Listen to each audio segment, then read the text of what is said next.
Hey, welcome back to Rob's Garage Woodworking. Today we're going to talk about when you have your electrical cord and somebody cuts it. This has happened to everybody one way or another. It's happened, right? This is a 100-foot extension cord, so it's far cheaper to just replace the outlet on it. So this is the female connector. They call it either a female plug or a female connector, okay?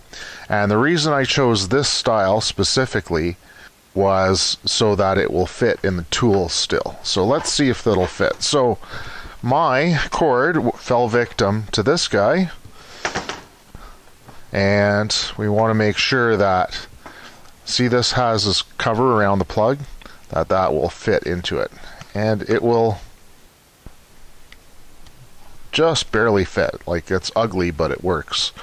Anyway, so that's why I've chosen this style. So we're gonna show you how to replace it.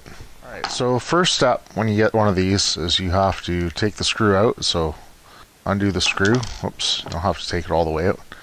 You open it up, and inside there are three different connectors. There's silver, there's green. So silver is the white wire, green is the green wire or ground cable, and then the copper colored one is the hot or the black cable. Okay, so let's cut this cord. So where it was cut, we're going to give it a little snip to get it in here. Let's say we're going to have to strip it back about to here. So I'm going to use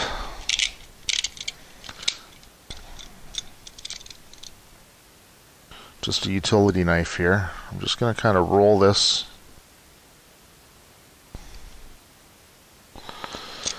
just to get a split. Give that a little extra shot. And pull this out.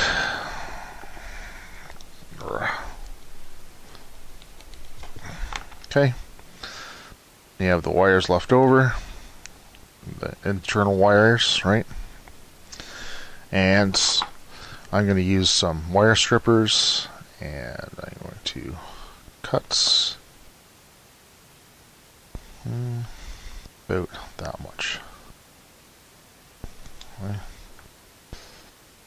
So make sure your wire strippers, like this one, I think this is a 20 gauge I'm using.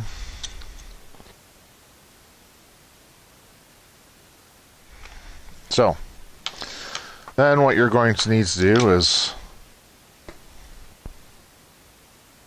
unscrew these quite a bit. Put a touch of flux on these.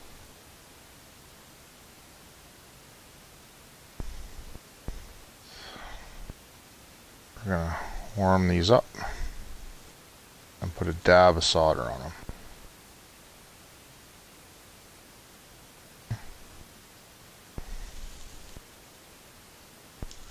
What happens if you don't solder dip these? They will come out from around the screws, really, unfortunately. So we're going to try to bend these a little bit. It's going to be harder. That's why you only put a little bit of flux on here. Sorry, a little bit of flux. That's why you only put a little bit of solder on these, so you can bend them. We're going to bend that in each one. And then we have white for the white. I'll put that guy in.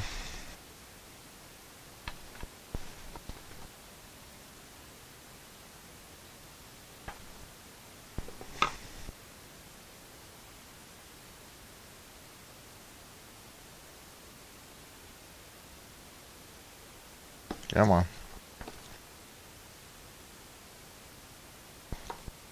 They're like super hard to hold on to.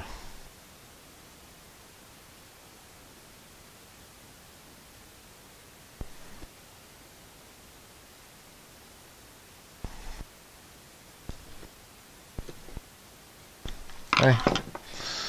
White is in. And black goes on to the copper colored one. Get that guy in there. One way or another. There we go. That guy's in.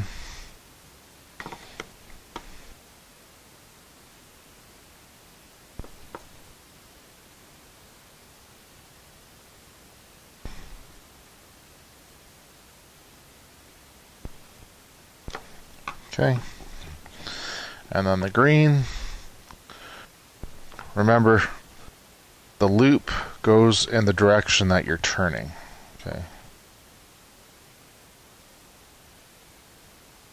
So the loop points clockwise here. Turn this in clockwise. Alright. Nice and tight. Okay. This folds down. Now this here has a spot for the screw. You have to make sure your wires are away from where the screw is going to go in. So move the wires out of the way. Close this up. Put your screw back in. Alright, so this cost me $10. It's expensive for what it is, yes. But how much is a new extension cord? Especially if you've got a big extension cord, like mine's 100 feet. What do they go for now? Crazy. So now we're going to test it. There we go. Squeeze her in there. Alright, there we go. We've got her all fixed up. Simple, easy to do. I would suggest tin dipping the very ends of the wire, the tips of the wire. You can use a little bit of flux like I did. Just a touch of flux. Heat up the conductor and put a little bit of solder right at the very end of the conductor and right by the tip of the soldering iron. And that way it doesn't wick up as far. So you just do a little bit. And it's not like a real proper soldering job. It's just you're just dipping the tips in. You're just actually tinning the ends.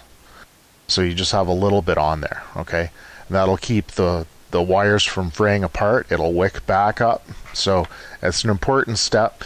You can do it without it, but you're not getting proper.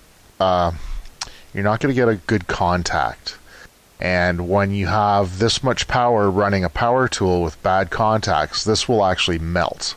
So solder dipping is important, or at least get a really good connection. Make sure that all the wires under it, all perfectly under it.